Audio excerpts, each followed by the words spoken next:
Bobby Moore and Sir Jeff Hurst, the Trevor Brooking and Billy Bonds, Paolo Di Canio, West Ham United. We celebrate our victories, we stick together in defeat. I'm proud of our history, West Ham United, more than just a podcast, more than just a podcast. Good afternoon, good evening, or good morning. This is more than just a podcast. It is season 13. It is episode 53. And it's question time. We've lost Funny Boy. Because, I don't know, you have something else to do. Go back and listen to episode 52 if you haven't listened to it already. It's a cracker. It's called Desmond Tutu. Is the title of it. Do you like what I did there? Back with us is Shedman. Where are you? What are you doing? I'm in my shed. Shedman, Shedman, Shedman, Shedman, Shedman, Shedman, Shedman. And Cannington Len, where are you? What are you doing? I'm finally back in my studio. Art man, art Yeah. man, art man. We We get George to do your own little jingle That's ever so nice. to do art man, art man. I could do it art myself, man, couldn't I, Studio man. Yeah, you're good. Busy man. Do it. Phil. Needs something to the theme. Realistically, it needs to be to the theme with like more steptoe and son, isn't it? You know? Yeah. Anywho, it's question time, so it must be time for this.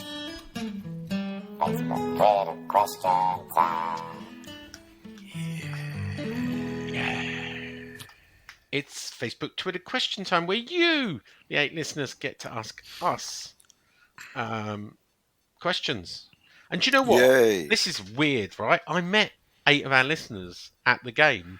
At Wow. least people who came up and said hello. So I must have met every one of our listeners Yeah. at the Liverpool game. What are the chances of that? Yeah. Nigel and Len? Yeah. I mean, what are the chances of them, admitting they know you as well? I know.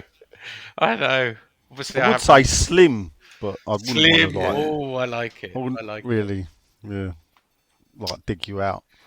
But Oh, okay. who Anyway. were the 8, Sean? Yeah. Because when I meet people, I make sure one, Oh, yeah, I learn their should. names. I 2, should. remember their names, and 3, give their names out and say thank you. I should. Not I should. strong. Do you know what? There's one guy I see on the train most of the time, and I should get his name. Yeah. But you know who you are, right? And That's handy. Well, obviously, Sean don't go on the train, but Yeah. anyway.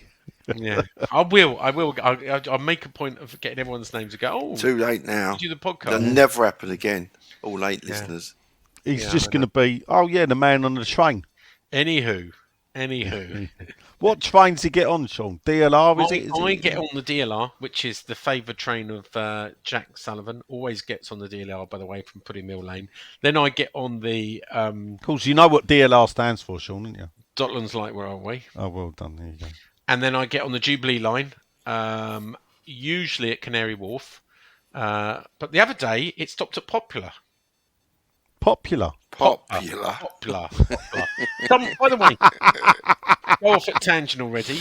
My in Surrey, in Thamesden in Surrey, my postman, who's I knew he was a bit of a geezer, and we were talking. I had my West Ham top on Saturday, and he said, "Oh, where are you going?" And I said, "West Ham." He go, "Oh, I've got a lot of mates at West Ham," and he said, "You should have pie and mash in Poplar, Maureen's. You know what more? Do you know Maureen's in Poplar? What? Where I used to buy my pies from, Sean? Is that where you used to buy them from?" I've never been there. There you Except go. when I was forced to get off because. Well, someone- do you want to meet there, at Luton? We could all have pie mash. Oh yeah. Check. It's Maureen. Luton Saturday, innit? Yeah. We'll all go Maureen's. It's because It's walkable from there to. It's a 2-minute Legendary. walk. It's a 2-minute walk. No, we jump to DLR, Yeah. get off at Langdon Park. Yeah. It's a 2-minute walk from Langdon Park Station to Maureen's. Yeah. And obviously 2-minute back. Okay. Yeah, I'm up for that. Yeah, and then we Go to don't have to Maureen's. pay we'd go Maureen's. Yeah, It's the best pie and mash in London. It is. He told me. Well, it's one of the best. Right. It's in my top 3. Okay. It was in I've my never top heard of 3. it until my postman told about.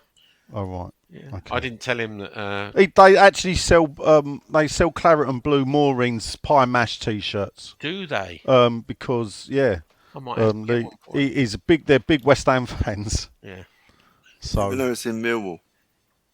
That's not. Well, it's in Poplar, and that is different. Yeah, you got to remember that. Millwall. Oh, really? No, Sean. Don't. Millwall is further south, where the Ledger building is. So when we go to Ledger Building, we're in Millwall territory. We are. We're on the Millwall, yeah. I don't know if you remember, Sean. I did explain that when we did our summer drink up. Yeah. Yeah, do you remember when I said about I was the 7 telling mils? John's friend, the Liverpool fan, that it was where they kept the ledgers. Yeah. Well done. Anyway, go back if you want to hear all about that in episode 52. Anyway, right, we've waffled on, but it is still.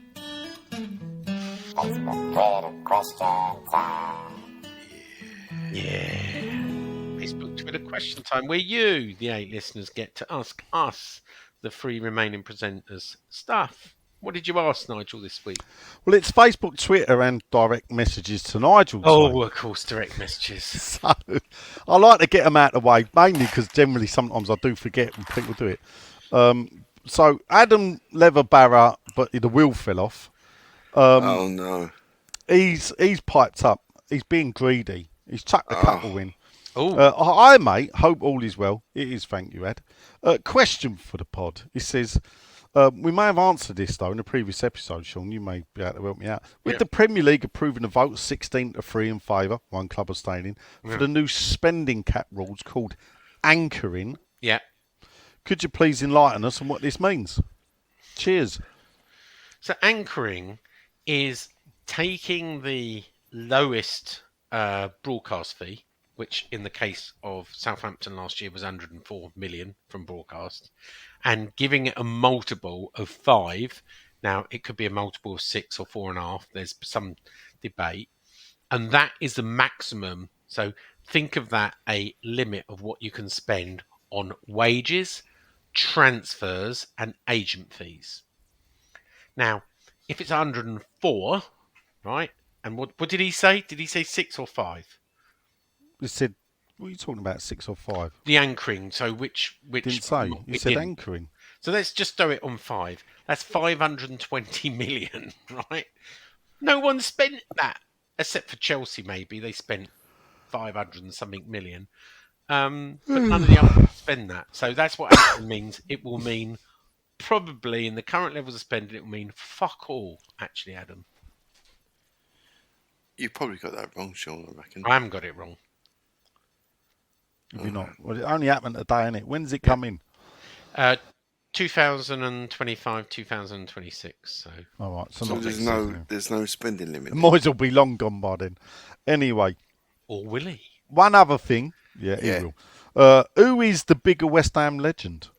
You ready? Here's a question. I don't mind. So here he lists. So we got Paolo Di Canio, 0 trophies, 141 games, 51 goals, most goals in a season, all comps, 17.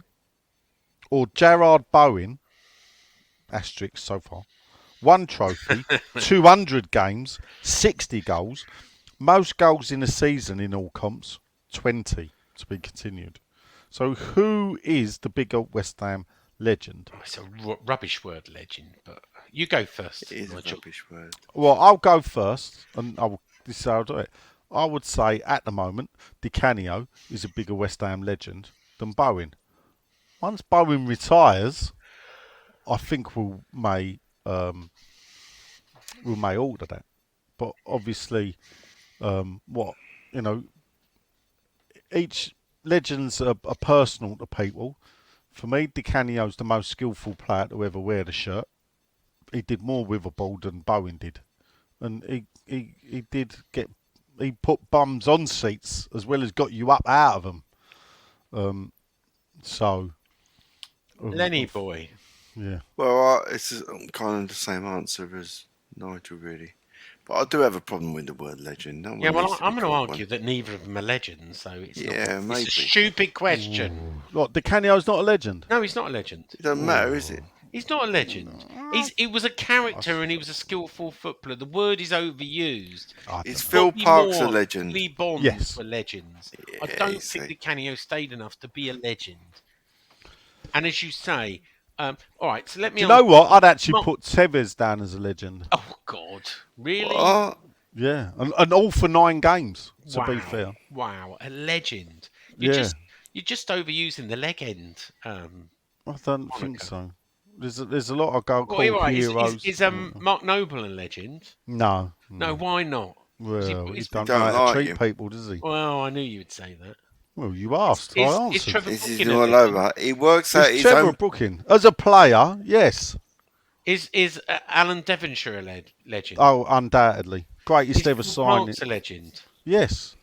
Is Billy Bonds a legend? Not Of course he much. Is Bobby Moore a legend? Of Yeah. course. Is McCloskey a legend? Hero. Oh, here we go. So now we've got legends and hero. heroes.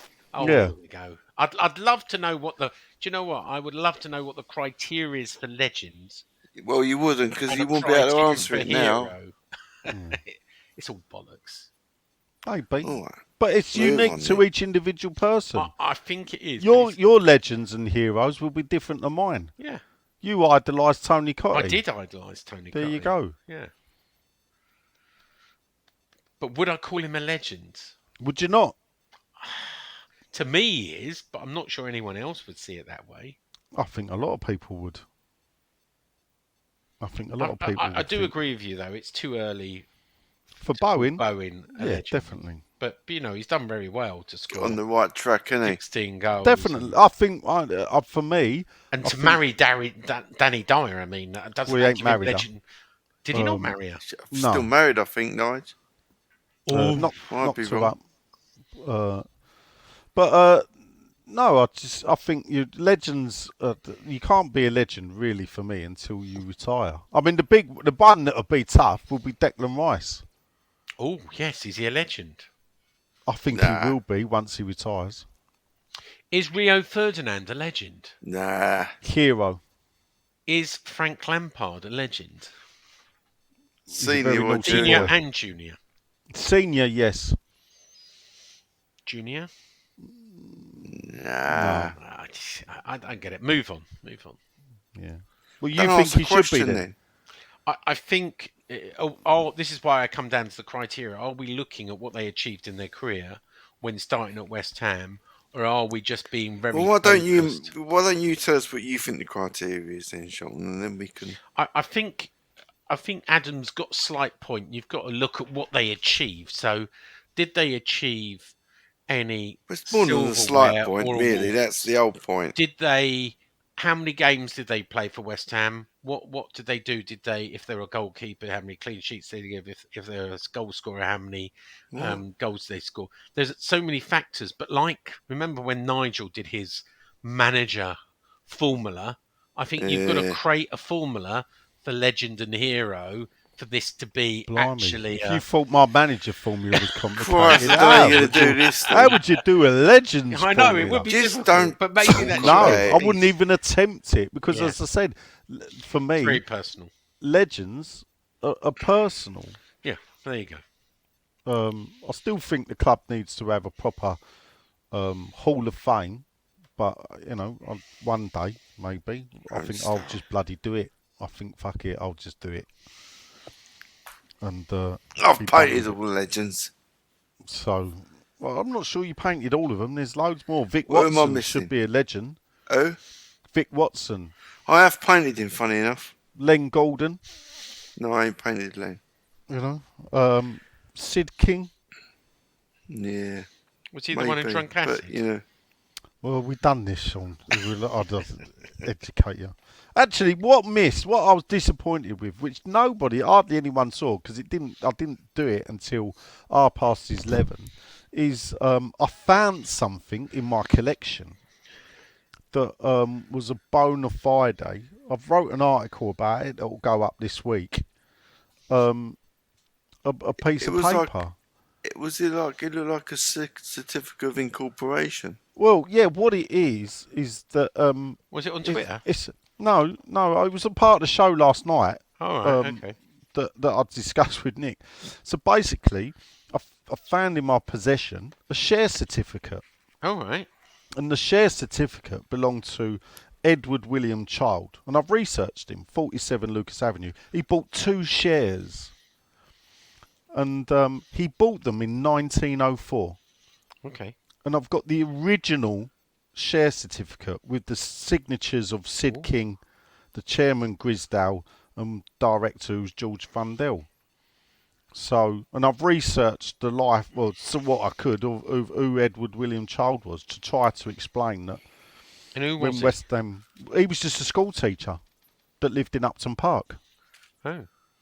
But he bought 2 shares. But what happened is, Sean, I'm sure you would have forgotten, but when West Ham was started, they did a public sale of shares. They were they were 50p each, 10 shillings. So 4,000 shares were issued. The idea was 2,000 would be bought by Arnold Deals, 2,000 bought by the public. Yeah, I've heard you tell me this. Yeah. Yeah. So, but what was interesting was that this was 4 years after the initial share, the sale had happened, and that was only the shares were only on 2,500. So between 1900 and 1904, they'd only sold 2,500 of the 4,000 shares. So the uptake weren't that great, was it? How did it come in your possession? Well, it's just one of them mysteries, Sean. Yeah. Can you put a copy of it in the WhatsApp group? Yeah, I'll do it. There's an article that will go out with a photograph of it. But what I've done is that the article explains roughly, but then I've researched that the man, Edward William Child, looked him up in the census, try and find stuff about him. Do share certificates for West Ham or Thames Ironworks come onto the market ever? I was told Thames Ironworks ones do occasionally. Thames Ironworks ones, yeah, they do. They do, yeah, they do. Well, would you like to own one? The Thames Ironworks one, yeah. Oh, right. Or okay. a West Ham one, yeah. They do. But you let me know, because I could... that's something I would like to own in my collection, actually. Yeah, okay. Where do they are they on eBay or they go on auctions? Well, no, yeah, mainly auction houses, if I'm being truthful. But not. This is the thing. Not the Thames Ironworks ones, and maybe if you search, you should search. I'll tell you where to search. I don't like saying things like this publicly because it may interfere with what I buy. So we'll talk off here. All right, we'll talk off there. Because I may be able to point you in a direction on one that's up for sale. All right. Anyway. Excellent. Next up, it's mine and Len's good mate, Johnny Goodman, because he is a good man. He's a good man, he is. Is he? Johnny says, evening, gents. And he says, well done last night with the Angry Brothers knowledge. He says, with a new manager, brackets maybe, coming in, do you think a cup run will be put on the back burner with no European football? It will all become about the league and its riches. No. No?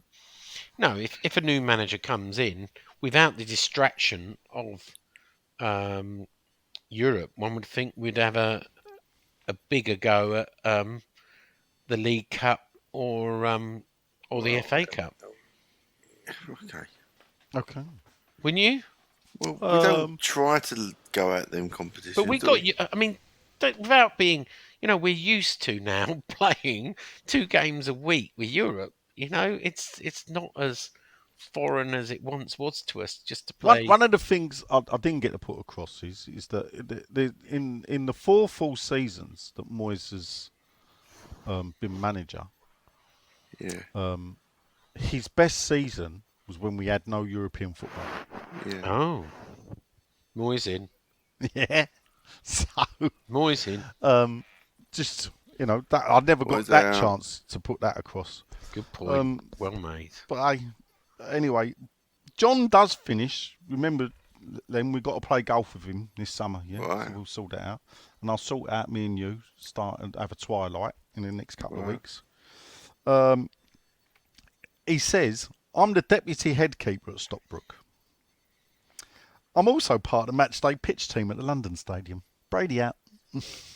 Sorry, who's that? You Johnny mean Goodman. is the deputy greenkeeper? You mean? Yeah, at Stockbrook Banner golf course. Yeah, Let's which is a great place, to be honest. Very prestigious. I think I might have been there. And he also says I'm part of the matchday pitch team at the London Stadium. Brady out. Is he one of the people that goes around with a fork at half time trying to repair places? I'd imagine so, yeah. And then gets his mower out at the end of the game. Which, John, can you explain this to me, actually? This is a good point. It's fascinating, because I remember I used to watch him at Upton Park. Why do they cut the grass after the game? Have you ever noticed that? I've seen that, yeah. Have you not wondered? And there's a line of them. So, like, one will go off, and then one will follow, and then another one will follow. So there'll be 4 or 5 of them in a line, going up and down, one behind the other. What's all that about? No. And lastly, John, what's the best thing to kill weeds in a lawn that won't kill the lawn? If you can let me know that, please. I'd be truly grateful. Because I've done about grass now. I've got more weeds in my lawn. Pull them daisies and all that. Pull them out. That's the only thing you can do. Mate, really. my lawn's too big. My lawn is too big to pull them all out because they have gone rife. I googled it, and 6 most questions asked the ground staff, and this one is: why'd you cut the pitch straight after a game? Ground staff may use rotary mowers immediately after match to hoover up any little bits of debris which may have been kicked out during play. The grass itself is not usually being cut, so it's at a length it's not being cut. Hoovers up all the debris, lets the grass breathe. There you go. All right. According to turfcareblog.com. So I've asked John, but you've butted in. Thanks for that, Sean. I'm just saying what it says on Google. I'll wait for John. He may come back and give another reason. Right, okay. Right. I'll head over to Facebook. Well, I said question time. I won't ask anything. I nearly said because I don't want to be accused of gaslighting, but then I thought, no, I won't. I'll rise above it. I'll leave it all to you. Cheers as ever. First up, he's just posted this, so in early there or late, but you'll get it. It's one of our favourite Canadians. It's Mr. Barry Meikle. Evening all. He said, nice to see Dale Johnson from ESPN give clarity. Here we go to the Areola drop ball free kick situation on Twitter. Check it out if you haven't. There you go. So we've got to check out. You could have just told us, Baz. To be fair, I thought you was going to tell me. I now I've got to go and find a tweet. Anyway, he's got a question for you, Sean. Mm-hmm. In his tweet about Creswell moving to a northern club, he listed Wolves as a possible destination. Yeah.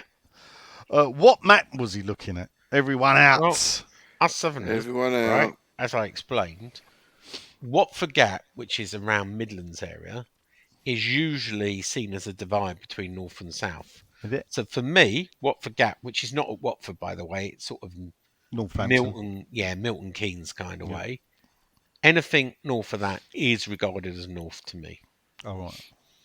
So anything above the Watford Gap is a northern club. So Watford's not north to you? Watford is not north because it's not. But it is though, isn't it? From where you are. It's north, but it's not a northern club. Oh, right. You know,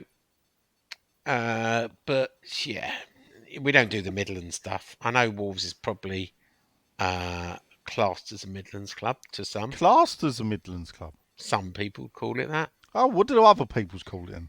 A northern club. Oh, did they really? Oh, do you know where Wolverhampton is? Hairs. You're splitting hairs. Do you know where Wolverhampton is? It's in the Midlands. Oh, yeah, well, North of the Midlands. North of the Midlands. Yeah. So North it's of the north West Midlands. of the Midlands. Is it not? West Midlands. I'm asking you, Sean. Well, I'm enjoying your answer. Aaron Cresswell is a Scouser. Right. And he wants, a bit like Craig Johnson, he wants to move closer Craig to... Johnson. Craig Johnston. Wow. Sorry, You're going Craig back that Dawson. far. Craig Dawson. Craig Dawson. You're just trying to wind me up, aren't you? No, you're the gift that keeps on giving, Sean. I didn't realise we were going to go down this road. You get yourself in circles, you do, Sean. So I put you out of your misery, tell you where Wolverhampton is? I've just had a look at it on the. It's above London. It's just north of Birmingham, but below Stoke. There you go. Well, Stoke's definitely bloody north. Come on. Well, Stoke is, yes, halfway between Midlands and the north. But then again, anything north of Hackney is north to me. So, Wolverhampton Wanderers is above Sheffield. Sorry? Say that again? Wolverhampton Wanderers, yeah? Yeah. Isn't it above Sheffield? Sheffield's in Yorkshire, Sean. South Yorkshire. No, I've googled the wrong place. I heard it the first time. I thought, surely not. You've then gone and repeated it. Oh, my life. I thought I was the one that never went to school, Sean. I didn't do geography. Dear, well, I did. Sheffield's up I've the never M1. been to Wolverhampton. South Yorkshire. Wolverhampton, it's over on the left-hand side of the country. I'm just looking at a map. Yeah, look over towards Wales. It's higher than Birmingham, yeah? Yes, it's above Birmingham. Only by about 7-8 miles. Okay. It's sort of level with Walsall. Okay. Still north to me. Yeah, anyway. Thanks for that, Baz. That gave us just as you remind me, yes, you might know this. When we were down and you weren't waiting for you on the concourse, we saw Tommy Walsh come in. Yeah. Weren't looking too well. Was looking a bit doddery. I think he's not too well, actually, if what I hear. Well, he's looking. Don't go there again. You fucking misdiagnosing people. Yeah, I know. I think Tommy's all right, but. And he was walking up the stairs to your section. Was he really? Does he sit by you? He sits in front of me now. He used to sit behind me. Oh, really? And the reason why he don't sit behind me no more is we used to struggle. And I shout, "Go on, Tom, you can do it," as he sort of staggered up the stairs. Now he sits in front. Now he sits further down the front. I give him a wink with my pie and mash as he looks admiringly at my plate when I generally walk past. So perhaps I should ask him. Should I ask him? Do you want to do an interview, Tom? Yeah, he should. Yeah, I'll ask him. He was walking up the stairs. He's getting on a bit now, isn't he? Mate, he's there nearly every game. He's man of the peak, wasn't he? What's he? 67, 68? How old is he now? I suppose he must be. Maybe he's older than that. Look, go on, Google him. I'll Google him. Tommy Walsh. Mick Clifford. Yeah. Friend of the show. Evening, gents. Great podcast as usual. 67. Oh, there you go. Well done, Sean. With hopes of Europe deteriorating faster than Sean getting his round in, my question, hands up. What do each of you think of the chances of a more attractive football-style manager coach coming in? It doesn't seem to be Sullivan's forte. Has he got a forte? Mate, well, so let's list all the managers he's ever appointed. Not at West Ham, yeah? All of them. So quickly, yeah? So he inherited Cooper, who was ex-Leeds, sacked him, put Barry Fry in, yeah? So I wouldn't say, expansive football is his forte. Replaced Barry Fry, I believe, with Trevor Francis. Replaced Trevor Francis with what's Silly Nuts, the Geordie who played for Man United. Newcastle Steve manager. Bruce. Steve Bruce. Replaced him with Steve Bruce, and then replaced him with Alex McLeish. Yeah. None of them expansive, is he? Came to West Ham. Replaced the expansive manager Zola. Yeah. With Avram Grant. And then we go from Grant to Allardyce. Allardyce to Bilic. Bilic to Moyes. Moyes to Pellegrini. And back again to Moyes. Expansive. The only expansive manager I think he's ever appointed, I don't know, was Bilic expansive, maybe? It's the most they've expensive than that, though. There you go. 1 in 30 years. Yeah. Hey, and by the way, Len, before you accuse me of misdiagnosing people, on his Wikipedia page it says he was diagnosed with throat cancer in 2022. Oh, right. Well, that's not good to you. Anyway, I hope he's doing well. Well, I don't know him. Tom, if you listen, which you probably don't. I'm the bloke that walks past with a double pie mash in his hand. So, Ask him on the podcast. So I will. I'll have a chat with him. He's got another question. He said, what's the best piece of advice each of you have been given, irrespective if you heeded the advice or not? Brady out. Brady out. Good question. Oh, I can't remember that. I know what mine was. Actually, probably my best bit of advice was from my dad to say hello to people and to try and be friendly. I think it was right, really. I don't think I could have got on anywhere without putting myself out. Especially in the end, being a freelancer and going out there. I think that's probably a good bit of advice, really. That is a good bit of advice, actually. Bit of advice I was given by my chairman, right? Or founder now, because it was the former chairman. And in 1990... What, you've met the bloke, Mr. Reed? Yeah, of course. I've Was known he him really many a years. bloke then? Yeah. Sir Alec Reed. He's 90, just turned 90. And He don't look 90 in the advert. no, that's his son, Oh, James is it? Reed. Oh, right. So anyway, in 1995, 1998 or 97, one of the two, 97, 98, we opened up in Hackney. And What did he say to you? Was it short back and sides, please? No, so we opened up in Hackney running New Labour's New Deal, right? So New Deal was for unemployed people, and we created a business out of this. And we took over the old job centre, right? And the old job centre in What, Hackney. on Mare Street? Yeah, we took the old building. I forget what the name of the road. Mare Street. It was Mare Street on Sunday And corner. I'll tell you what, we turned up like in our suits and laptops. It took, you can imagine, we got mugged and got, one person turned up in a like Porsche and it got vandalised, etc. So quickly we changed our attire and didn't walk out with laptops. But the piece of advice he gave me, which I didn't follow, he said, Sean, mark my words, Hackney one day will become up and coming because it's so close to the fucking city. Was up and coming. It wasn't in 1997. It was not. No. It wasn't. It was a shithole. No. And I remember now, you could buy a house for £5,500. No. In Hackney. Not in 97, you could. No. 1997. It was. I can't remember the exact price, but it was a throwaway. Let's get it. Yeah. I bought my first house in Plaistow, which was cheaper than Hackney. Yeah. And that cost me £48,000. Right. And that was in 1992. I don't know the actual price, but he gave me. He said, if I was you, I would invest in Hackney, and I thought it was absolutely off his rocker. And say this is a place full of crime. What was it about Hackney, Sean, and its position that made it? I don't know. That changed its fortune. He was right though, by the way. And that's why. Do you want to know what it was? Go on. Wasn't its proximity to the city of London? I assumed it was. No, it's proximity to Islington. Oh, okay. Because basically, a lot of the Islingtonites, moved to Hackney. Couldn't. Those that wanted to be Islingtonites couldn't afford Islington. Oh, see what you mean. So they went into the next door into Hackney. There's parts of Islington are a bit. And it filtered out because it went to Stratford, and that's out. And then people couldn't afford Hackney, moved into Stratford, and there was a line from Islington through there.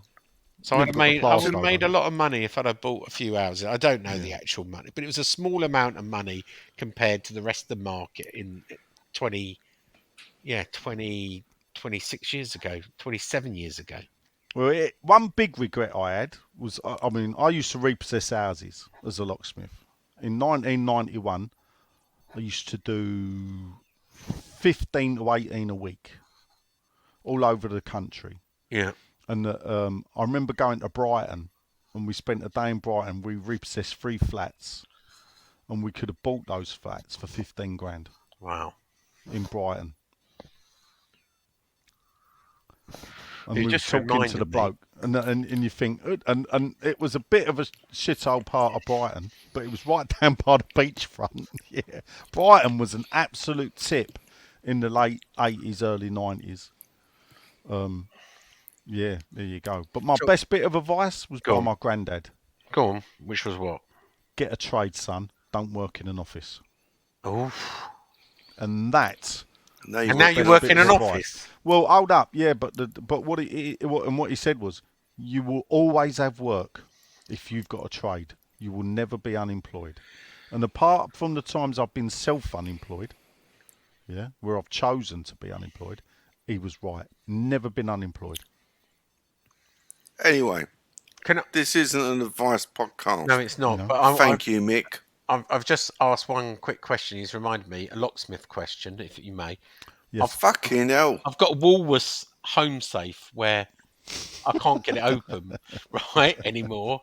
Send me a photo. Bad tin opener. Photo, and the key won't work anymore, and I can't get it open, so I want to know how to break into it. Send me a photo. I'll send you a photo. Fucking hell. You could probably pick it up and bring it to me if it's a Woolworths bleeding safe. Yeah, probably could. Yeah, mate, I should do a locksmith podcast. The stories, mate. The stories I tell people work. I have Unbelievable. broken the plastic off it to try and get it open, but I'll send you a photo after the podcast. Anyway, yeah. I think Len was right. Get a tin opener. Fucking Woolworths safe. Sean, even though it's probably worth more money now, the fact you got it out of Woolworths, it don't exist anymore. The Doog is back. Sean Dugan. Evening, chaps, he says. Thanks as always for the podcast. Happy to respect the point this weekend after the debacle at Palace. He's trying to get his head round the news of the possible spending cap. Will it benefit West Ham? It looks on the fact that it could level out the playing between the greedy six and the rest of us. But I'm sure there are many hidden catches. Yeah. Everybody else. Everyone out. One of the catches that we got Sullivan holding the purse strings. It won't do anything, really. The current levels of spending, the only people it might slightly control on the current levels of spending is Chelsea. But it takes away the Does it restrict the likes of the Newcastles and the Villas? No, not on their current levels of spending. It don't restrict them. It lets them off. So it means that... So it's actually a better thing then? It is an improvement. No, because it just cuts it a different way. I mean, you'd have to look at how much... This is where it gets a little bit grey. So it depends on how you... So wage bill, right? And it's got to be wage bill of the players can be cut a different way. And this is how Man City got in trouble for image rights and everything else. Then you've got transfers. Then you've got agent fees, which have to be disclosed, right? Then you've got turnover. And this is where you may cheat. So if you say, oh, okay, it's a percentage of turnover. There's two things in this. Well, if you get another part of the group paying you for advertising beyond the value, well, that's another way of cheating. This is why this anchorage sort of says, oh, no, we're going to take the lowest broadcast fee times 5, which is you can't go over 500 and something million. But no one has at the moment, so it's a bit bollocks. It's all fictitious. And do you know what? This is all around trying to get themselves in order before a government independent regulator comes in and starts making decisions for them. Tracy Crouch or whatever her name is. Well, she's not there anymore. No, she's not, is she? No, she started the ball. I mean, this is the funny thing is, I'm not a big fan of this being imposed on Premier League clubs. The I don't know what would you call it, the Quango or whatever that they will set up. Quango, yeah. I'm not in favour of it. It hasn't worked. They Ofwat are a joke. Yeah, the gas and electric people take the piss. They don't. So having another layer of bureaucracy, and at the end of the day, like it or not, Premier League football is a private business. So when government sticks its noses into private business, it ain't normally a good thing. No, it's not. But then I'll throw in some of the people that will be tasked with doing this. And there's a funny thing is, the Football Supporters Association are part funded by the Premier League. Yeah. Yeah? There's a reason why people like Kevin Miles and Malcolm Clark are still there 17, 18, 20 years later. They've got themselves into a cushy little position making a nice bit of coinage, yeah, and are professional football fans. What have they ever really done? You know, the funny thing about the FSSA is they'll go, well, you know, the reason we pay £30 is because of us. Where I'd argue, when I backed the campaign, it was called 20 is plenty. But they sold the fans out for 30 quid instead of sticking to their guns. Because if you've got a campaign that says 20 is plenty, then 30 is too fucking much. Still, who am I? Next up. That was a bit of a rant, wasn't it? Yeah. Lost my place. Sorry about that, people. Don't you think last night was enough? Yeah. Well, I didn't rant last night, did I? So, Scott Cole. Evening, gents. Do you think it's interesting that Amorim apologised for coming? Said it was a mistake in timing, but didn't go as far to say he didn't want to come to West Ham. He's clinging to small hopes, is Scott. He loves the show. Brady out, Sullivan out, Moyes out. And that Everyone is out. Scott Cole. So we got a name? Old King Cole? Yeah, why not? Why not? I like that. Scotty Old King Cole. There you go. Thanks for that, Scott. I mean, the chances are Amorim's not going to come, though, Sean. As we said in the early show, you'd have heard it. Basically, the finances don't stack up for him. But anyway, if that's to be. Yeah. Tim Knightley. I don't know if he's any relation to Kira, who's obviously a West Ham fan as well. But anyway, Kira says, evening, chaps. Anyone else seriously underwhelmed by the names in the frame for manager when Moyes leaves? He said, any rumours of Bowen leaving to join the bin dippers? Rumours, Sean? Well, I mean, it's a rumour, but they'd have to pay a lot of money. I mean, I'm hoping he's quite settled. His father-in-law, obviously. Two kids to pipe down, Sean. Yeah, I know. I have to tell her. That's Julia being quite loud. Yeah. No, I don't see it. It's a quick answer. Right, okay. No, that'll be a big thing. All right, next up. It's the Bicester Hammer. He's the train buddy of the chauffeur, Mr. Grant Coxford. Evening, chaps. Looking forward to tonight. He's got a hypothetical question, yeah, but he wants a balanced response. Yeah, you ready? Here we go. After 3 seasons of European football in the Thursday nights, meaning Sunday afternoons, match day, which you have all said you haven't enjoyed, how do you think you would have enjoyed them in the stadium move hadn't have happened? Would the Sunday game still been a ball ache, albeit with a better viewing experience? What would the pyrotechnics have looked like for the European games? And does Len think he still wouldn't have gone? Brady out, Sullivan out, and the right man for the job for the in. Right, where do we pick that apart? Right, so basically, what I'm saying would be enjoyed it more at Upton Park. Yes. Yeah, I would have gone to that probably. Many reasons why I would say yes to that. Yeah. One, I'd have had Sunday dinner at the in-laws, so that was good. So I'd somewhere to park my car nearby. Never had a problem car parking. I got a permit. 2, it's funny. I'd never thought of it like that. Really, Sunday football games never bothered me. I'll tell you what, and this is the funny thing is, which no one, when you think one of the biggest things about the move was the connectivity of Stratford.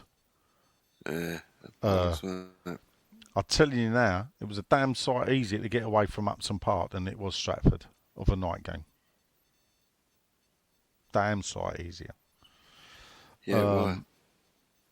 And pyrotechnics don't really bother me. What about you, Shawnee? Rubbish. Yeah, I thought so. I knew he had. He's gone to tell him to pipe down, hasn't he? Yeah, I did. Yeah. Oh, here you go. He's back now. Yeah, I did. Go on. Isn't it funny how wherein it goes really deathly silent? I know you've crept away. Well, no, I was also looking at a video how to use a magnet to try and open a safe, but that's... Yeah, right, okay. Yeah, good luck with that song. Yeah, because that's a worker, isn't it, eh? Yeah, it might be because I've got a really strong magnet because I go magnet fishing, but that's for another Anyway, podcast. we'll give it a So, go. what about If you Burton? do give it a go, Sean, Yeah. do me a favour and video it so I can have a laugh. Yeah. Well, on these cheap saves, apparently there's a little There is. I couldn't tell you of them, but it's a little solenoid that when you put electricity, a little plunger goes down. yeah. So these are like the safes they put in hotels.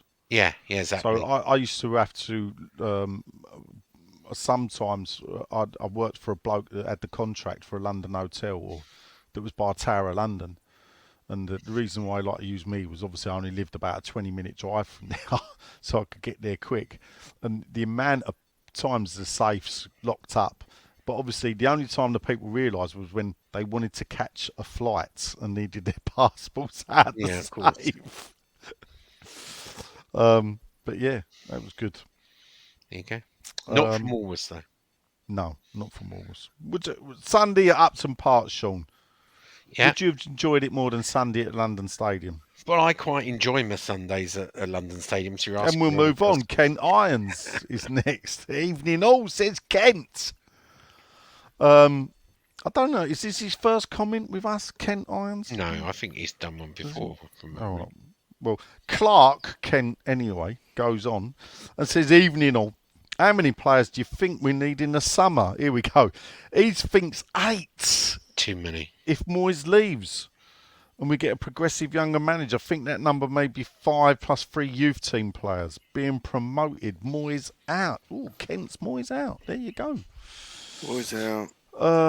We've seen this before. If you make too many changes all at once, you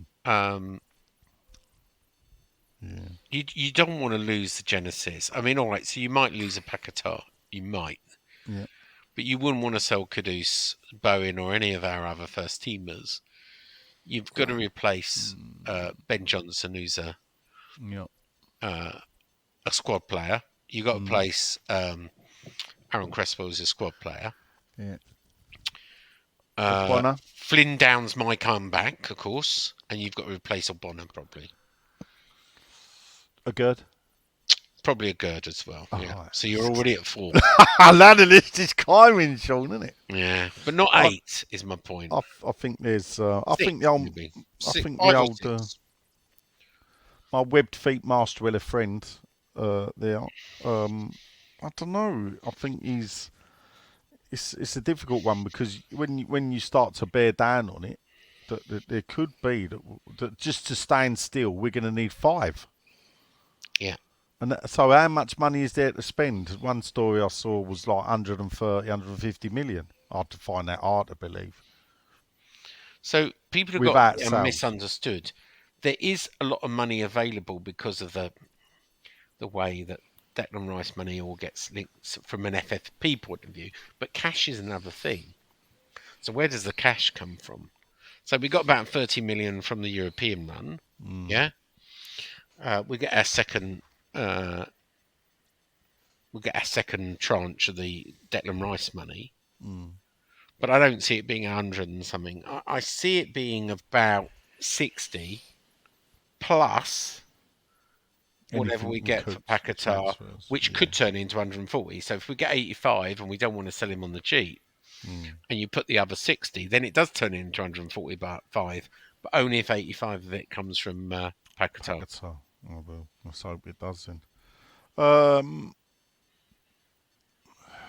What do you think, Lynn? Do you think that number's about? Where are you with players, or is it like what will be? Well, yeah. What will be. If you don't know who the manager is yet, do we know who else is going to leave? Yeah. You don't know. That's a good point. Yeah, it does make you wonder how many are emotionally attached to Moyes. But anyway. Or the other way around, even. Yes. You don't know until he goes. Maybe Ben Rama comes back. Yeah. Maybe Kera comes back. Move on to the next question. Well, you don't think Ben Rama under a different manager could play better? He just got a golden assist at the weekend. Well, you might be right, really. Just that I never really wanted him in the first place. Okay. My Not favourite over. question to the boys I put to them last night was that if Moyes leaves, do you think we could win the championship in 2 seasons' time? Good point. See? This is... Well, no, I don't think so. I don't think we'll be down there. Be careful what you wish for. Oh, no. Okay. That was a bit facetious. How's your electric car going, Sean? My what? Your electric car. going Talking brilliant. about be careful what you wish for. What's wrong with my electric car? I'm Well, loving it it. might not be Don't put worth that anything magnet in in the the back. future. Doesn't matter. Well, mate, what do you mean it don't matter? It don't matter to me. Well, it don't matter to me if West Ham go down. Oh, well, it does in some ways because I'm not invested in it. It's Well, a you lease invested car. in your car and It's it's been hang worth on, nothing. Whoa. It's an octopus car. I pay a lease, which is salary sacrifice, so it's tax efficient. So I get it. Be careful what you wish for, Sean. Hang on, gross.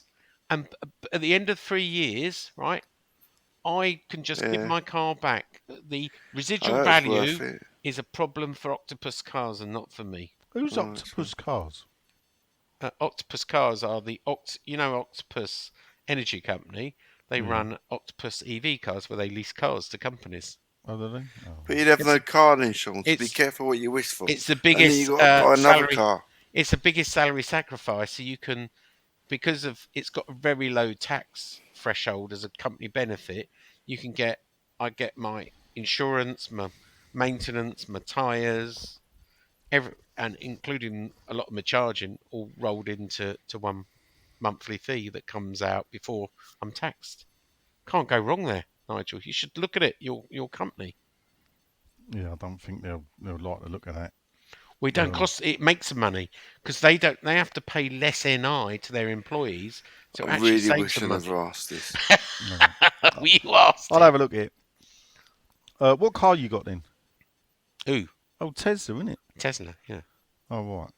You can tell me up there what that costs. So, Yeah. Well. Jason Backhouse. Back to the Future Jace from the 1970s. He's back again. Evening, Jace. So with our hopes of playing European football next season slowly fading, still possible though, and the likelihood of a new manager in place, we don't know. What would success look like for you next year? For me, I long for a domestic cup run. He said he can remember as a 10-year-old, decked out in claret and blue, sitting on his sofa. So me and Jace are the same age then. Watching Trev Stoop and Eddie Howe winner. And then being in the Millennium Stadium in 2006, only for Gerrard to break our hearts. I'd love a trip to Wembley. How about you guys? I don't necessarily ask for success. Really? What? Yeah. You're going to replace Moyes, and you don't want either a top 7 finish. He or didn't a say cup? that, did he? He didn't say he didn't want it.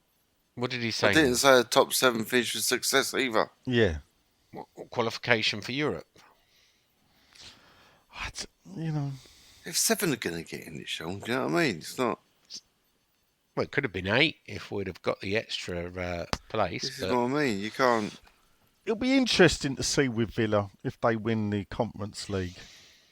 And then it'll be interesting to see who enters it next season and the effort they put into it. Because obviously Spurs, and it'll be funny because if Villa win it, so that's 2 out of 3 seasons English teams won it. And Not Spurs, a team that's not a team that thinks they're like whatever, but have not won a trophy at all. Suddenly it'll become an important trophy, wouldn't it? If Spurs win Well, you know, if Spurs went back into it, I wonder if they would. You know, what you got to remember is they actually forfeited a game. That they would have had to win it 2 or 3-0 to qualify, but they didn't even bother to play the game. They just said, "No, we're not playing it. You have it." That knocked them out. You know, in the group stages, that is pathetic. Disrespectful. Yeah, from a football club. Anyway, I mean, I'd love a cup final, Jace. League Cup or FA Cup. Last night, I think I wouldn't mind the League Cup because we've not won it. So it'd be nice to put a different trophy up on the honours board. Yeah, we need to win it though. It's no semi-final. No, that's what I'm saying. Yeah, we've got to win it. I'd like, but if you know, at the start of every season, I dream of us winning the FA Cup, and that is what the dream will happen again next season. Paul Ferrantz, evening gents. Here's a good question. Do you trust Sullivan or Steiden to appoint a manager that can improve upon David Moyes' last 3 years? Well, you have to trust Steiden, really. Yeah. Short answer is no. I'd trust Steiden. I've got no beef with him or whatever.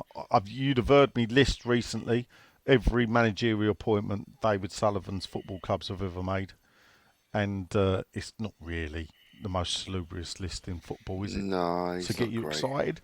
So we don't trust Sullivan, but we do trust Steiden.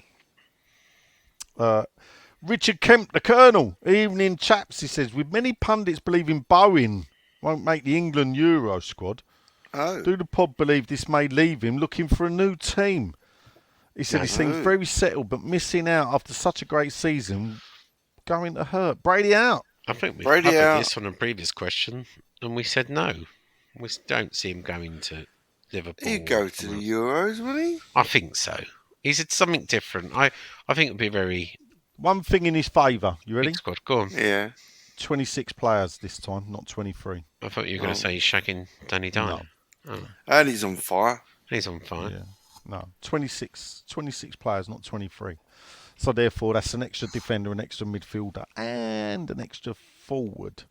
So if you look at his stats, I like the way they really laud Cole Palmer. Rightly so, in a way, for his ability. But the amount of goals he scored, but 50% of them, I think, are penalties.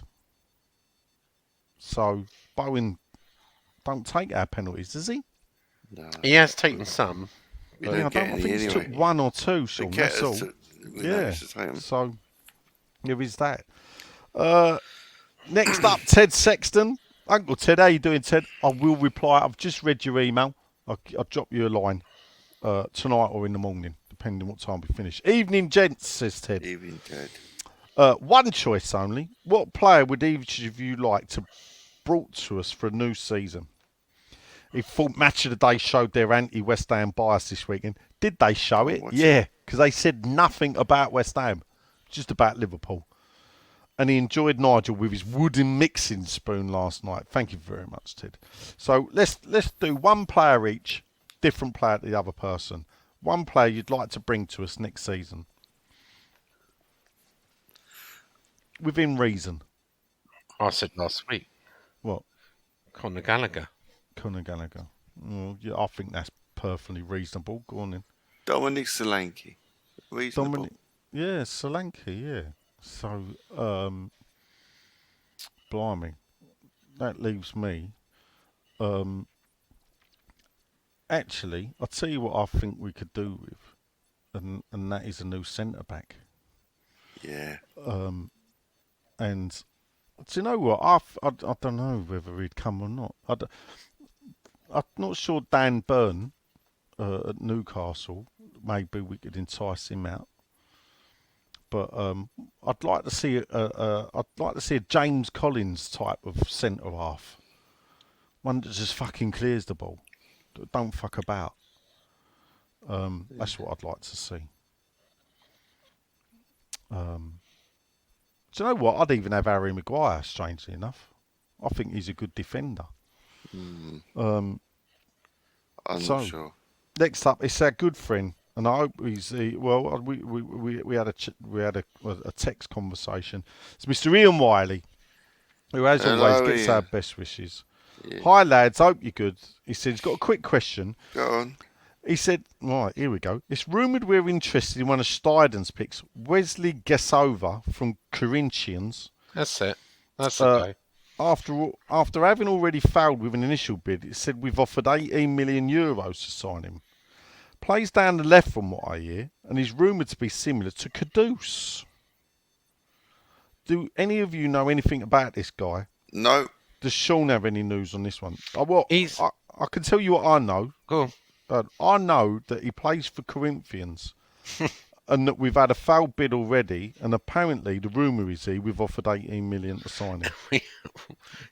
You're repeating back. Well, that has been reported. All I know is, funny enough, Rob Newman went out to Brazil to set up this scouting network, and Tim Steiden went there to watch 4 games to watch some youngsters. Now, I wasn't given the names, but this, I would say, is probably one of them. What his value is, who knows? But that's all I know. I know that definitely Tim Snyden flew out to watch 4 games, and there was some particular players he was watching. So, no smoke without fire. Oh, okay. Nope. Okay. Well, that's not true, though, isn't it? Because you can have smoke without fire. Because if you've ever tried to burn wet grass, it gives up a lot of smoke. Fucking don't give you no fire. Scott Crosland. How you doing, Scott? Good old Scott. He said, I was intrigued to see... I like this. This is true. He was intrigued to see Sweden voted to keep VAR out of their league after a bit of a revolt with Ola Thews, who represents AIK supporters, saying VAR is a symbol of the modern commercialised to the point of destruction football. This is bang on from the Swede. Here we go. Any chance of that kind of thing happening here? It's difficult to disagree with Thews' statement. Why do they wait so long in the first place? Well, maybe they've decided. Obviously, it's a financial thing. The investment into the grounds that you need for all the cameras and everything, it's a lot of money. Obviously, the Premier League was always going to be one of the first to take it up, and as were probably the Italians and the Germans and everything else. You know, when you consider that the Championship is, I believe, the 5th richest league in Europe. Oh, is that true? And they don't have VAR. So, therefore, it's a cost implication, isn't it? So, but they've looked at it, probably looked at the cost. But what they would have done was, if you look at I don't know how it works in other countries. It's funny enough, I watched German football, and I don't really see it used. You know, the delays and whatever. I don't know. I've not seen it being so contentious. If it's the way we implement it or whatever, I don't know. It just, you know, you'll never get me. Even if it worked well, you wouldn't get me agreeing with VAR. So, not really want to say anything. Sean, you're a fan of VAR, aren't you?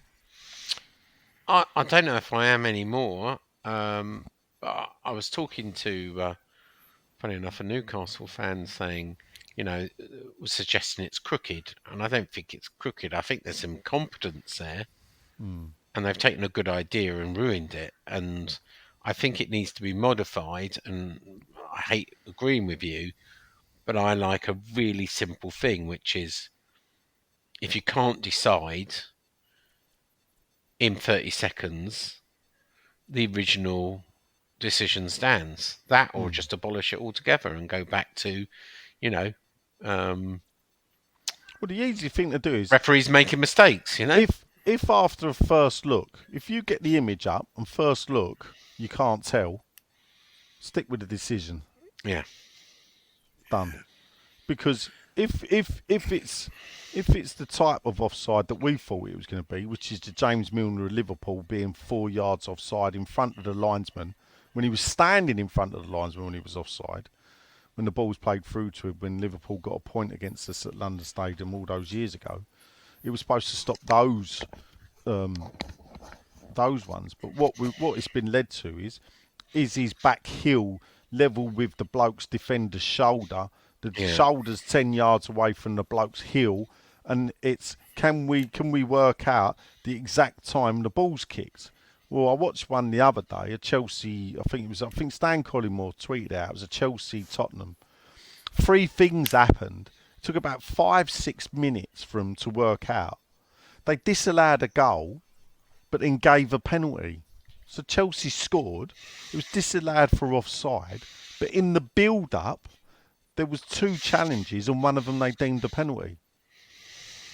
I mean, you know, it was just mind blowing. The decision that they came to. So, yeah, I don't know. What do you think, Sean? Oh, you knew that because I just sent you a message that I was just going for a comfort break, Anyway, right? And then you just did it just before I was going to shoot off for 2 minutes, you little sod. Paul Noland, chauffeur here, beep beep. No, it should be train Beep, beep. driver now, Paul. To be fair, yeah, because I don't see you driving anywhere anymore. You and Grant on the phone, on the train, sorry, with your kids taking selfies.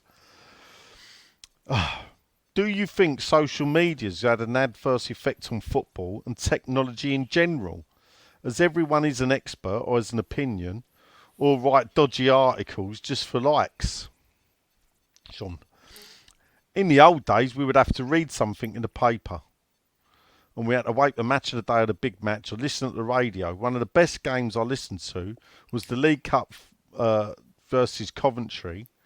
First semi-final, Coventry in 81. We lost 3-2. Can we go back to jumpers for goalposts? He says. I'm getting old and yearn for simple things, like being the only West Ham fan in school. Yeah. Still, without social media, I would not be able to listen and not met me, he says, basically.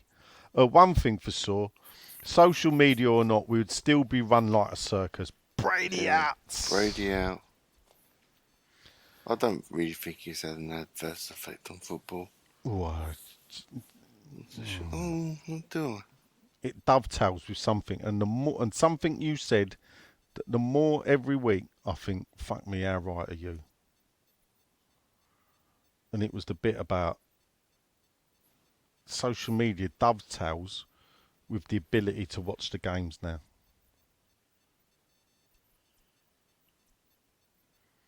In what way? Well, everybody. I see what you mean. Yeah, we all get to see the game. Everybody gets to see the game. Yeah, that's more the internet, though, isn't it? Really? Yeah. But then it fires in that they then go on social media. Yeah. And vent their spleen and listen to podcasts. Now. Yeah, maybe. I was bored Friday night, so I watched West Ham Network Late Show with Craggy Island Hammer, right? Tommy. Well, you were bored. Yeah. Anton was on there. Anton sort of twigged me a bit. Twigged you? Yeah, and what I was doing is I was having a bit of fun in the chat, basically. But there was only about 200 people watching. Oh, no, not trolling. But here's a question which actually I genuinely wanted to. The answer is that can people that watch football on TV permanently have a valid opinion on the way we play football? Not really, because I don't see the old picture today. And this is the thing where it comes to a battle against, and you know, listen, I'm wary of. We've got a worldwide audience here, yeah, right. and it's not. I'm saying I'm not a better fan than you or whatever. But you do think that. No, don't put words in my mouth, you nasty old man. But anyway, what I'm saying is that actually fans that pay the money and go to the game. Years ago, we were the ones that would complain if we didn't like the way football was played. Yeah. Yeah. All they used to get was snippets. Yeah. Yeah. Now they're getting the whole game. Yeah. And now they're getting, you know, I suppose even this question time gives them a chance to whatever. So we're encouraging it. But should that, my point is, should that have a factor? Because, you know, there are certain people that may not have ever been to London Stadium that vent their spleen about the way David Moyes' football played and everything. Shocking. And I think, well, actually, and even though I think this is more to apathy than anything else is, you don't see it in the ground. No. You don't see it. You know, one of my cheap shots last night was, well, Moyes' team's never been booed off after winning. You know, so yeah, but I think as well it is because of apathy. The crowd has never really turned on Moyes, has it? Not the way it's turned on other managers in the ground. Well, they've been booed, but that's kind of the team. No, yeah, but that's the modern day thing is all team, not West Ham. This is fans. Is if you get beat, there'll be a chorus of boos. Now that chorus of boos might be 3,000 fans, yeah. So that could be 10% of those left in the ground when the final whistle's blown after we got beat. But the media like to focus on that. But what I'm saying is that there's never really been. You've not had a Moyes out chant, have you? I've never heard it. Well, so have I. Maybe after the Brighton game, it got a bit hectic a couple of years ago when we lost 4-0. But never really had. There's no banners inside the London Stadium saying Moyes out, is there? And not yet. Things like that. Not yet, no. And I don't think there's likely to be. You're not going to have any not while Luton we're fucking game, are you? 7th or 8th, no.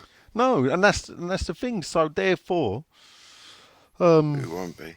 I mean, I don't know if you get my point about this. One thing is that for me, the point of football is to score goals. Yeah, Right. I want West Ham to score goals. Generally, more than the other team is always preferable. But I'd just like to see us score goals. Does it really matter how those goals are scored? No. Going in the other person's half would suit me. Yeah, but and this is the thing. When I look at it and I go, this is we've scored 56 goals this season, and I know perhaps I was being a bit naughty and ignoring how many we conceded. Yeah, but that's a fantastic tally for West Ham. Yeah. In our I think history. they've probably get the biggest win rate out of a certain amount of managers as well. So I think if you're putting it that way, that's what I do. I win, and I'm coming here to win. Yeah, but I'm talking about goal scoring, Sean. He's won 3 games this year. Come on. He couldn't beat Bristol City. Let's not dress it up. Yeah, I know. And one of those wins felt like a draw because Wolves actually had what I thought was a perfectly reasonable goal disallowed. So Goals are fun, though. no, the goals are fun, and Look, I know I play it and everything, but I won't be too unhappy if he's replaced this summer. But, You'd be pleased, don't give me that. I won't be pleased. I'm indifferent You to it. will, you two are the I'm same. not. I'm You just cult of indifferent to it. reasonability. Get him gone. What will be, will be. Say la vie. Yeah, we know what'll will happen be, if he will wins be. 1 in We're going to win, 15, maybe even 16. But as Nigel just said, maybe without Europe, he'll finish top 6. You're never going to find out. Oh, of course. Anywho, sorry, I was Jay, you didn't contemplating answer. and I Though. made a cup of Well, green tea. You never answered. Does it matter the way we score goals? Does it matter the way we do it? Well, no, don't. But what you're saying isn't happening. I'll disagree with your hypothesis. Really, you've landed in a place where we're not there. We scored 56 goals this season. Right? Which, Yeah, as a number, don't mean nothing. but it hasn't made me happy. So I don't agree with your hypothesis. Right, okay. Because otherwise, I'd be happy if I thought goals are fun, and they should be. Well, why don't they feel it? Because you're saying we scored lots of goals, more than usual. Well, that is the case. I think this is the second most goals we've scored. But you don't feel like this it, is point it? of a season. No, it was one of them things where even I was surprised when I was looking it up. But what surprised me actually weren't that we scored 56 goals. I'd looked at it, was that actually the highest tally we've had after 35 games was 57 goals. So this is the second highest ever tally after 35 games. in our Premier League history. I mean, that was like... And the only good thing about it was when I went through the Allardyce years, they were abysmal. 40, 37 one season, I think, under Allardyce. So, which bails me out is why I think that this actually Moyes football is far better than anything Allardyce served up, because he actually scored goals. Allardyce never did. Oh, Nick Harvey. Nah then, gents, he's gone. Nah then. There's really only one thing to say, which is AI. Sullivan touts, Brady touts, and Moyes tout. Everyone out. Bin Dipper's not a bad result, but disappointing performance for large parts of the game. In today's woke society, are you allowed to say bin dippers? He called them it. Well, he wrote it, I said it, so take it what you want. Anyway, what are your wishes for next season? Lots of Saturdays.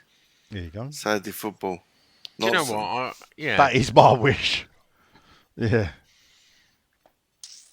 I like evening games as well. I want a few evening games.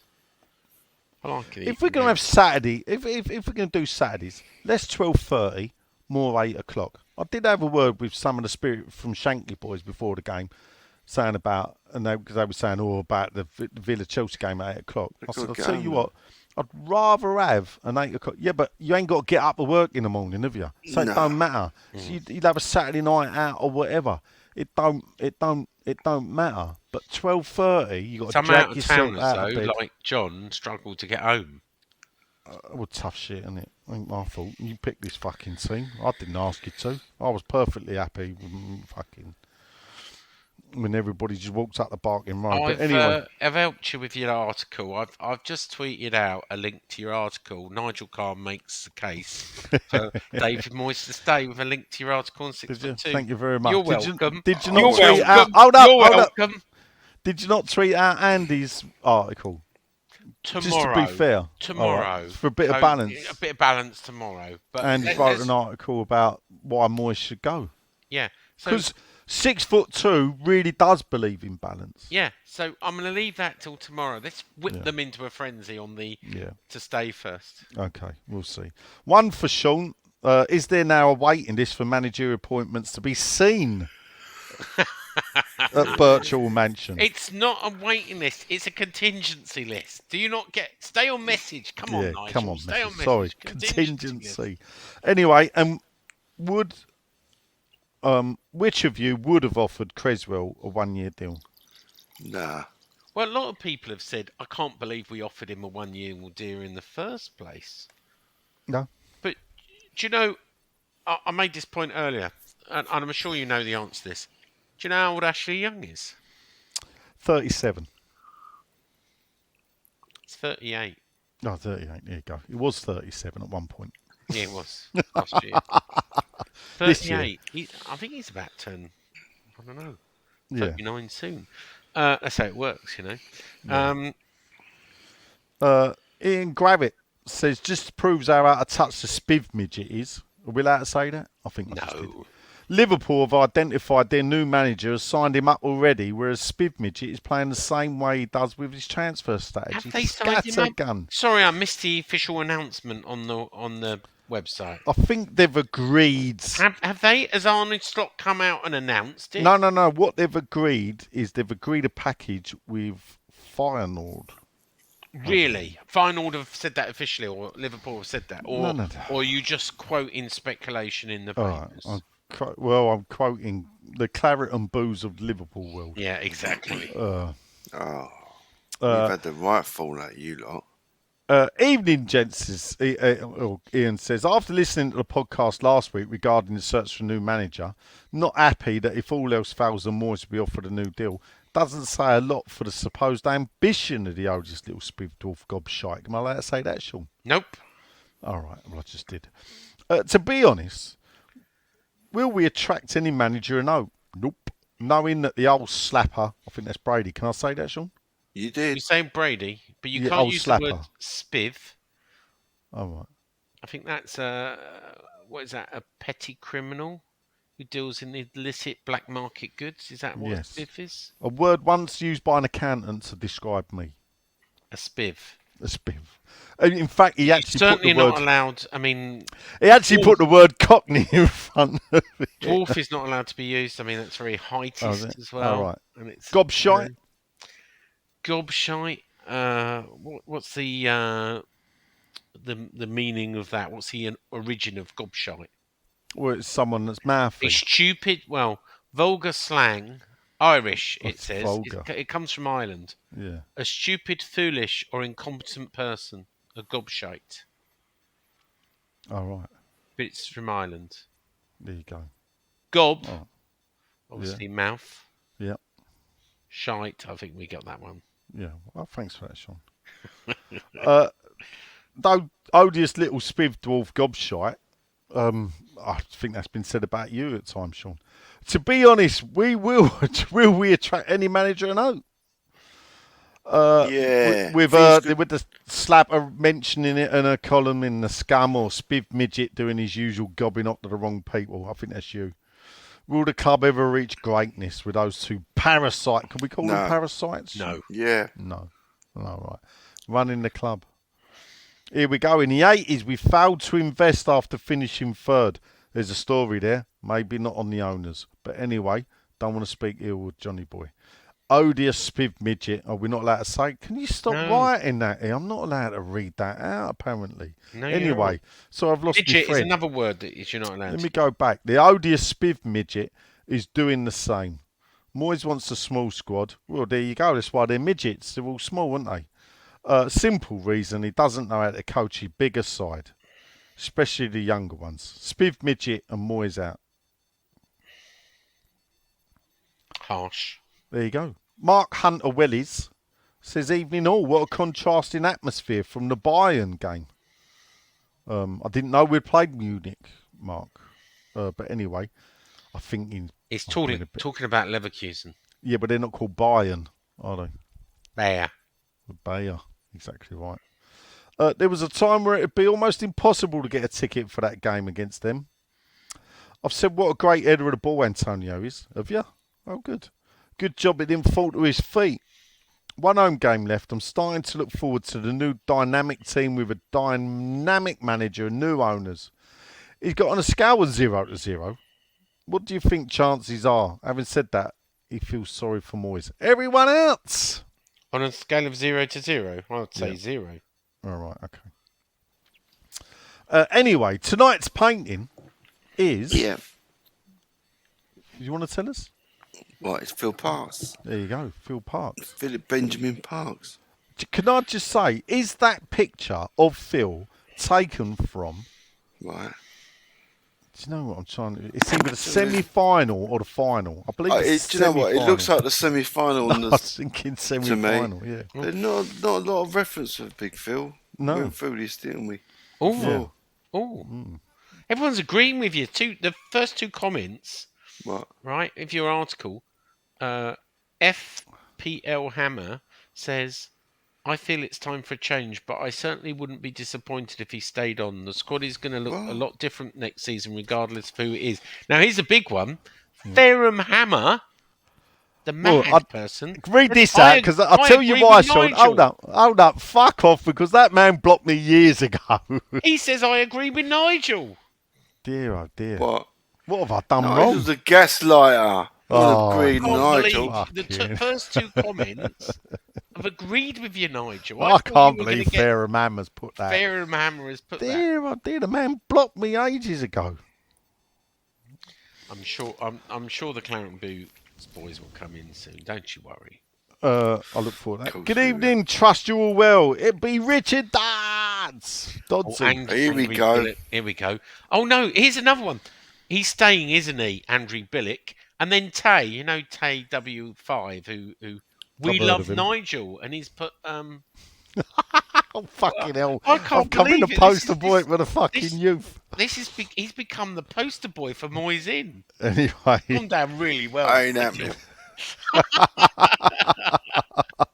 Fucking hell, I'm opening a can of worms now, isn't it? Anyway, Dodsey goes on, as we can finish no higher than 6th and lower than 13th, nothing to play for, as we won't finish higher than 8th in reality, when we'll always go for the free-flowing football. One for Sean, does Brady know the stadium's falling apart due to her apparent attitude to the owners of the stadium? What do you mean it's falling apart? Well, I think it's on the amount of fucking rain, yeah. The stadiums, it's not meant to rain inside. Come on. It's not really a roof, let's be honest. No, but let's put it right, Sean.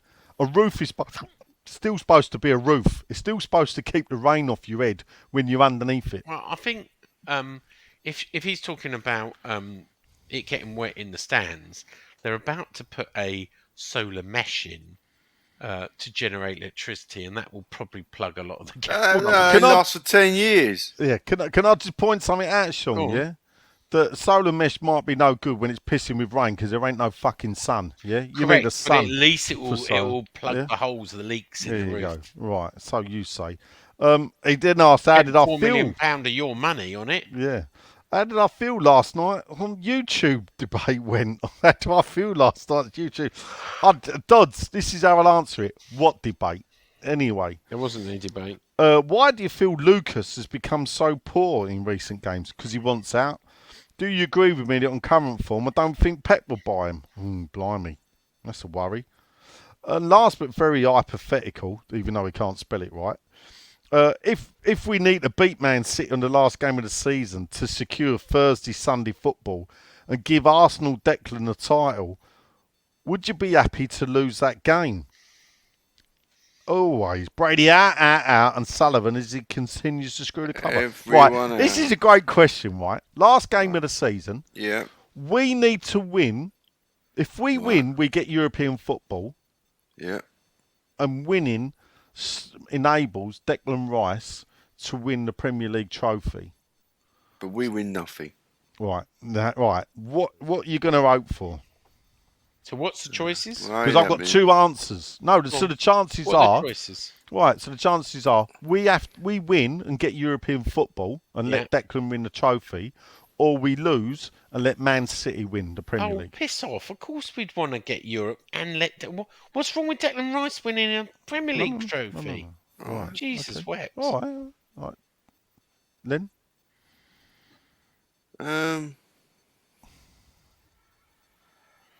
mean... You used to work for Arsenal, Len. Well, no, the agency that worked for Arsenal. Well, the same difference. Yeah, but when it comes to it... Would you want a London club not to get the Premier League after so much... No, I don't give a fuck about it. I just worry about the West Ham element, and I'd want us to win. Then you want us to get Europe? No, but I just want us to fucking win the game. Right. I'd take fucking beating anyone at the minute. Right. Europe. Stop So you just dreaming. So you just hope we'll win. Well, no, but that was the thing. So here's the answer. So it depends who's asking. Yeah. Because frankly, if it's me Arsenal mates at work, yeah, then naturally I hope Man City fucking win. Really? Yeah. Anyone else, actually... We're not going to beat City. Yeah. I hope we win the game. Any tickets available, people? I'm going to throw it out now. Nigel is looking for tickets.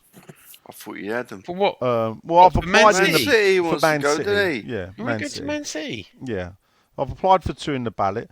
I'm after realistically about 4 because I've got people that want to go. When is the ballot? The ballot, I've already put in for the ballot now. No, not with them. No, I've entered the ballot. No, have we passed the deadline? I don't know. Have a look. I don't know. Because I might get lucky in the ballot. All right. And you can have yeah, thank you. But so I'm after Man City, a minimum of 4. Yes. Last up then for tonight is Super Chrissy Mills. Hey. We saved the best to last, as always. Well done, Chris. A decent point that does neither team any good. No, you're right. Looks like it'll be 9th or 10th for us. I'm going 9th, Chris. I will add that. I do believe we'll finish 9th. I know there's a lot of tourists that come with Liverpool matches, but that was fucking ridiculous on Saturday. It was. I was waiting for a mate, and it was an endless stream of 50-50 in red and white scarves going towards the home ends. It was funny. So I said exactly the same, Chris. It was unbelievable. Some games, would you prefer to just close the upper tiers behind the goals and have 45,000 West Ham? It was the worst atmosphere versus Liverpool could remember because of this.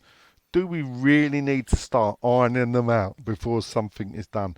Brady out, Sullivan out, Scousers out. Everyone out. Can I make a suggestion?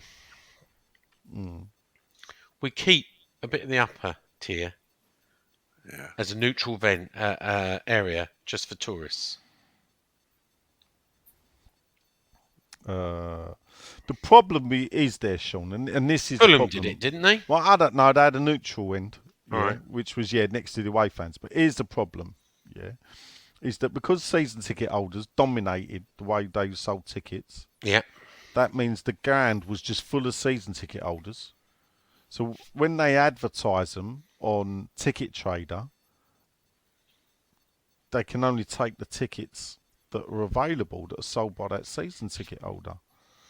So, therefore, you can't have a section like that because you'd have to force season ticket holders out of a certain area. Yeah. You know, it's... I get it. Look, unfortunately... I'll tell you a story, right? A friend of mine approached me. He's an Arsenal fan, actually, and he said, I've got a mate over from Canada, really wants to see an EPL game. No, fuck. Didn't you tell him to fuck off as soon as he said that? While he's here. And so he said, could you get him... he's a neutral, but could you get him a West Ham Liverpool? And I said... So I asked someone, they said, well, I want proper value for it, 75 quid. And I went back to him and he went, no, that's great. And he loved it. He absolutely, as a neutral, he loved it. He loved the stadium. He loved the ground. He loved the game. It was a spectacle. And that is modern Premier League football. They want to be there to tick it off and take the selfie. And there was a lot of people like that with doing the selfies and the videos and everything else that are tourists. And that's all part of Premier League football now. They don't care who are playing. No, they don't.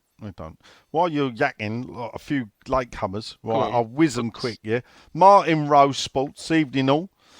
We've conceded more, apparently, says we conceded more goals apart from the bottom three teams. That don't surprise me. Yeah. But we've also scored a damn sight more.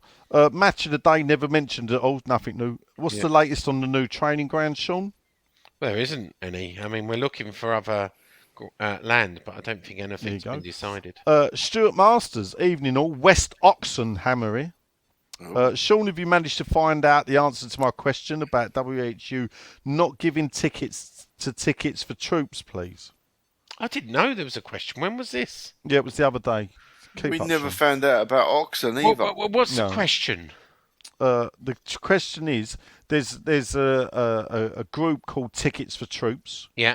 That obviously donate unused tickets or whatever for ex-servicemen or current servicemen. Oh, and right. West Ham are not part of that scheme. Well, I tell you what, Can we do it behind the back? Contact me. I will talk to someone at the club. I wasn't aware of this, so talk to me and I will put you in touch with the right person and give a little bit of a nudge to see what we could do for that. It may or may not involve the senior source, but let's talk off air. After Nigel's fixed my safe. Right, there you go. Contact Sean direct with this, please. There you go.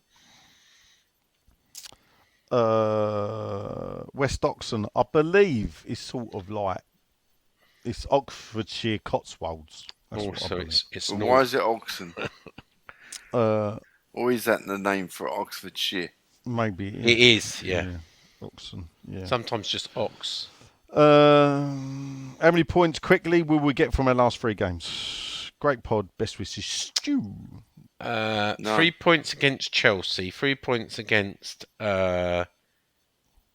6 points and none against City. All right. Okay. I'm going 4.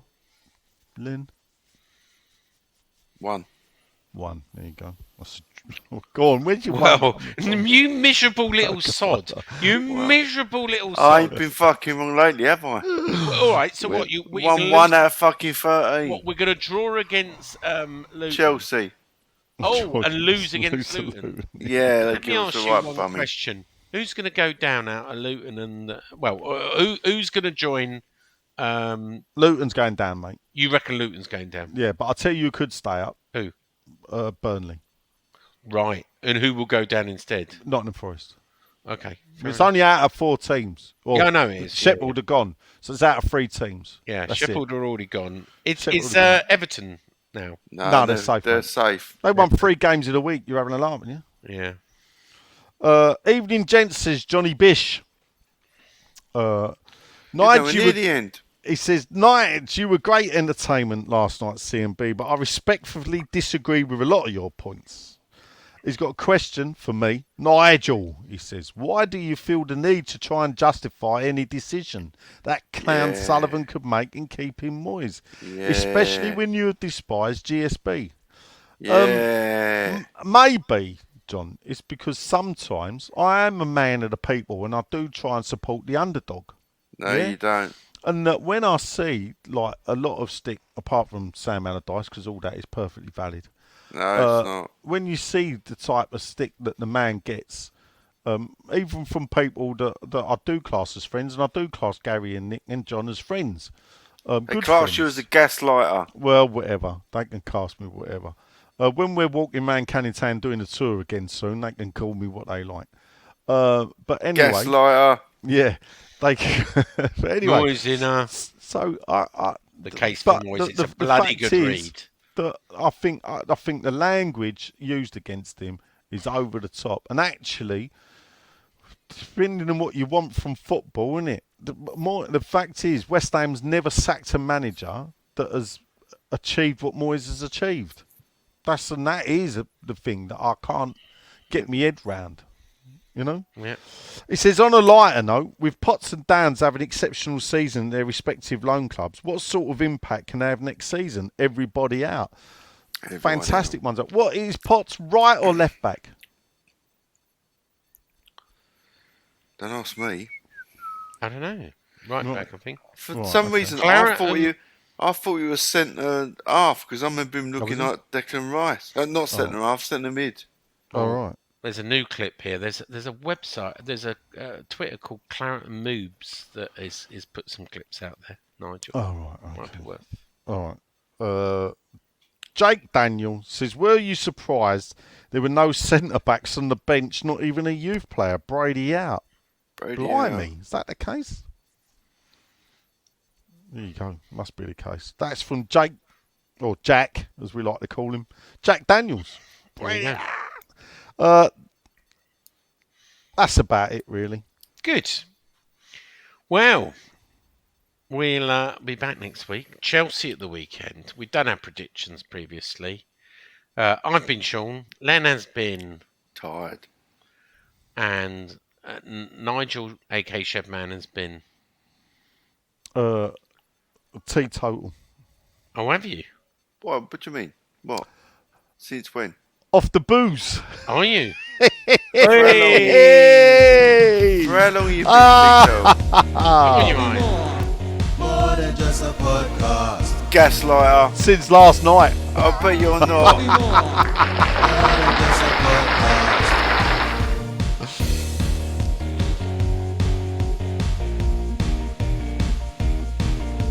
Oh, don't stop. Finbar Mackay, evening all this mid-table mediocrity is not for me, like watching 2 bald men fighting for a comb on Saturday. Moyes out, Brady out, all out. P.S. Old Finbar, the Scottish hammer. Finbar Mackay, I'm looking forward to my hometown club, Romford, at Wembley in a couple of weeks. FA Vars, up the borough. Good luck to the Romford. See you all next week. That was wonderful. Bravo! I loved that. Oh, it was great. Well, it was pretty good. Well, it wasn't bad. Well, there were parts of it that weren't very good, though. It could have been a lot better. I didn't really like it. It was pretty terrible. It was bad. It was awful. It was terrible. Get him away! Hey, boo! Boo! That's all, folks.